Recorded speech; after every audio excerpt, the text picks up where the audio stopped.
안녕하세요. 오늘은 가장 빠른 자소서 만들기. 아직까지 자소서를 하나도 안 쓰셨다면 이 방법을 추천을 드립니다. 굉장히 빠른 시간 안에 자소서를 만들 수 있는 방법에 대해서 이야기해 보도록 하겠습니다. 내신이 약한 학생이 자소서에서 많이 하고 싶다면 희소성 있는 자소서가 필요하다고 말씀을 드렸죠. 네. 그런데 내신이 좋으면 굳이 변수를 만들 이유가 없어요. 자소서를 잘 써가지고 또 뭐 어려운 질문 면접에서 받아가지고 굳이 떨어질 이유가 없어요. 그러니까 뭐 내가 서류가 1, 2등으로 붙었어요. 그러면은 웬만하면 뭐 면접에서 안 좋은 점수 받더라도 꽈랑만 안 받으면 네, 30등 안에 들어가서 합격을 합니다. 네, 모집인원 30명이라면 특히나 뭐 35등도 뭐 추가 합격 하겠죠. 서울대가 아닌 이상은. 네.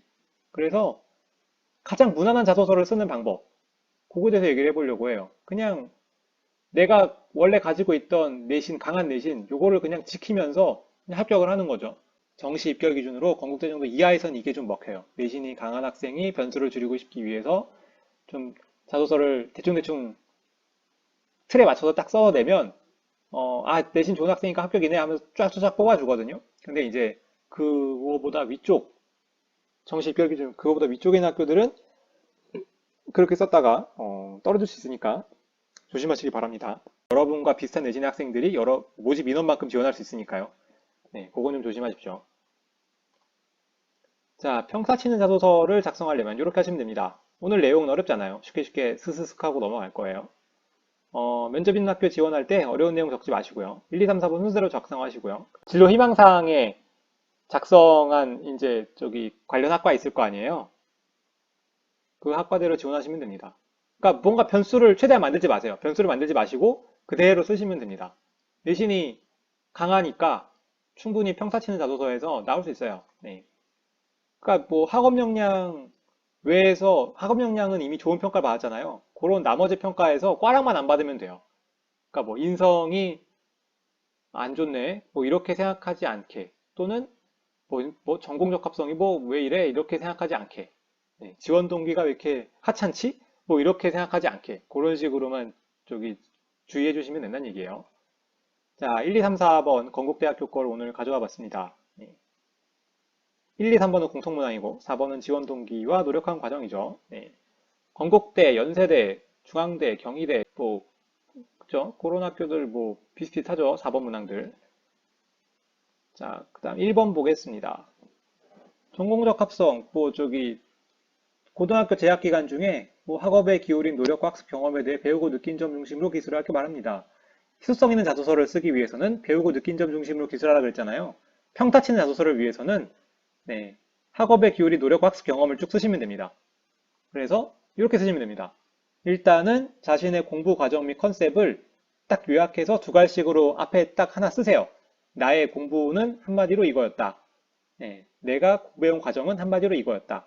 이렇게 해서 처음에 두 갈씩으로 쓰시고 그 다음에 내가 이걸 관심을 가진 시점부터 써서 그거를 관심 분야를 공부를 어떻게 이어나갔는지를 쭉쭉쭉 과목별로 쓰시면 됩니다. 거기서 이제 만약에 마지막에 느낀 점 한 줄 쫙 쓰면 끝입니다. 간단하죠? 네. 그거는 그 개요 짜는 거 있잖아요. 그 개요대로 그대로 쭉쭉쭉 쓰시면 돼요. 그 개요 짜는 거 앞에 저기 5-1인가? 그때 설명해 놓은 게 있잖아요. 그거 보시고 확인하시면 됩니다. 그러니까 식상하긴 한데 너무 평범해서 그냥 내신이 좋으니까 모든 게 묻힐 거예요. 네, 이렇게 생각하실 수 있겠어요. 자, 2번 보겠습니다. 자, 2번 활동 3개 쓰고 그 다음에 느낀 점 쓰는 거죠. 자, 이렇게 한번 써보세요.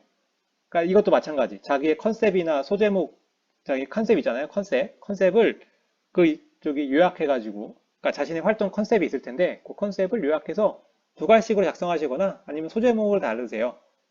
소제목으로 다시고, 소제목으로 달면은 훨씬 좀 편하죠. 요약이 한 번에 쫙 되니까요.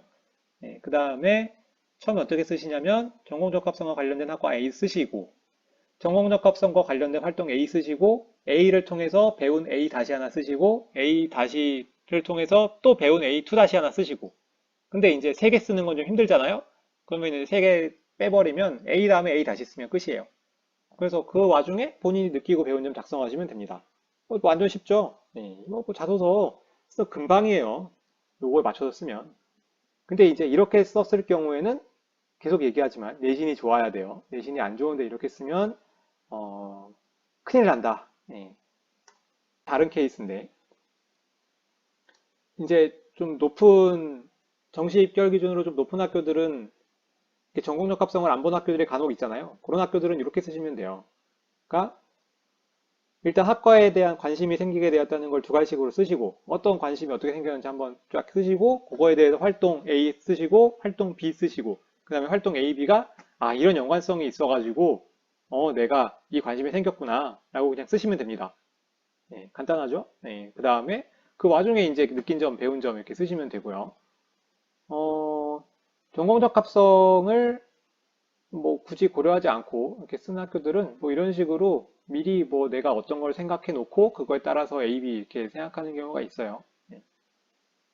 혹시 잘 모르시겠으면 그 다음 영상에서 제가 이제 할 거예요. 이 영상 말고 그 다음에 올라올 영상에서 또 얘기할 기회가 있을 거예요. 자, 그 다음에 3번. 네, 나눔 배려 협력 갈등이죠. 자, 일단은 자신의 사례, 그러니까 내가 가져온 이 사례는 나에게 어떤 결과를 가져오게 되는지에 대해서 두 가지식으로 한번 쓰시고, 그러면 그거에 대해서 이제 예를 들면서 사례를 쓰는 거죠. 예, 그러면은 싸우고 원인을 분석하고 화해의 손길을 내밀고 화해했다. 예, 그렇게 쓰시면 되고, 그 와중에 본인이 느낀 점, 배운 점 작성하시면 됩니다. 정말 쉽죠? 네, 이렇게 쓰시면 돼요. 4번. 지원 동기를 선정하고 노력한 과정. 예, 지원 동기 선정하는 방법이에요. 자, 세 가지 중에 하나입니다.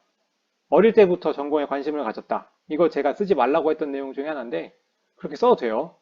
네, 써도 되지 당연히. 희소성 있는 자소서를 만들려고 하니까 그렇게 쓰면 안 된다는 거예요. 이거는 희소성이 필요 없는 자소서죠. 그러면 당연히 뭐 어릴 때부터 전공에 관심이 있었고 그걸 맞춰서 여러 활동 해왔다고 하면 그것만큼 좋은 지원 동기가 있겠어요. 식상해서 그렇지.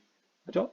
그 다음에 두 번째, A가 힘들면 B를 쓰시면 돼요. 여러 활동을 통해서 뭐 이런 거 저런 거 해보니까 좋아 이거 괜찮은 것 같아 그래서 전공에 관심을 가지게 된 거죠. 예. 이것도 하나의 케이스가 될 수 있어요. 그러니까 이거는 2번하고 연결되어 있는 거죠. 2번에 있는 걸 그대로 쭉 쓰든지 그렇게 쓰시면 돼요. 그 다음에 두 개 다 섞어도 되죠. 어릴 때부터 관심을 가졌고 학교에서 이러이러한 활동을 하니까 특히나 더 관심을 갖게 됐다 이렇게 쓰시면 지원 동기가 되고 노력한 과정도 저절로 나오게 되겠죠. 노력한 과정을 적는 방법인데 노력한 과정은 1번 내용을 끌어오고 2번 내용 끌어오고 그 다음 1, 2번과 지원 동기를 이용해서 앞으로의 포부를 밝히시면 됩니다. 그 무슨 얘기냐면 지원 동기가 처음에 있었을 거 아니에요. 내가 어렸을 때부터 뭐 해가지고 이렇게 하기로 했다 라고 얘기를 했을 거 아니에요. 그런 다음에 노력한 과정에서는 이걸 내가 이루기 위해서 1번에 있는 공부를 끌어오고 그 다음 2번에 있는 활동을 끌어오고 이런 식으로 쓰란 얘기죠. 그러면은 1500자 금방 나와요. 네. 근데 이제 희소성 있는 자소서에서 뭐라고 얘기했냐면 이건 글자 낭비다 라고 얘기를 했잖아요. 근데 이제 글자 낭비 되면 어떻습니까? 네. 이미 난 내신이 좋은데 내신이 좋으면 다 땡이 있거든요. 네. 그래서 이 정도 글자 낭비는 충분히 서류 평가에서 조금씩 깎여도 뭐 붙을 만큼은 될 거다라는 얘기입니다. 그래서 자소서를 이런 식으로 쓰면 어, 마음 먹으면 3일 안에 나옵니다. 3일 안에. 그러니까 이런 거를 제가 왜 알려드리냐면 원서 접수 때까지 6개 대학의 종합전형을 고를 거 아니에요. 근데 6개 말고 좀 더 많이 골라놓고 경쟁률을 보고 이제 만만한 대학에 들어갈 거 아닙니까? 그러면은 그 대학의 자소서는 준비를 못했을 거 아니에요. 그 대학은 이렇게 쓰는 겁니다. 이렇게 그냥 간단하게 빗의 라인 쫙 짜가지고 쓰는 겁니다. 왜냐면은 경쟁률이 낮다는 얘기는 서류평가가 높은 학생들이 많이 들어오지 않아요. 서류평가가 높은 학생들이 많이 들어오지 않으니까 그러면은 내신만으로 쭉 밀어서 땡겨서 쓸 수 있겠다라고 생각이 되면 그렇게 안정 지원을 하는 겁니다. 네. 이런 식으로 3일 안에 자소서가 나올 수 있겠어요. 평범한 자소서의 장점은요. 하나의 자소서 이거 쭉 써놓고 그냥 4번만 갈아 끼워서 돌려쓰기 하시면 됩니다. 그 다음에 원서 접수 이후에 쓰실 수 있고요. 그 다음에 이제 단점이라고 한다면 이제 희소성 있는 자소서가 필요한 학생들은 절대 이렇게 쓰시면 안 된다는 얘기죠. 서류평가 고득점이 불가능하니까. 근데 이제 서류평가 고득점이 불가능하지만 다른 지원자들의 서류평가 점수도 높지 않다면 합격할 수도 있죠.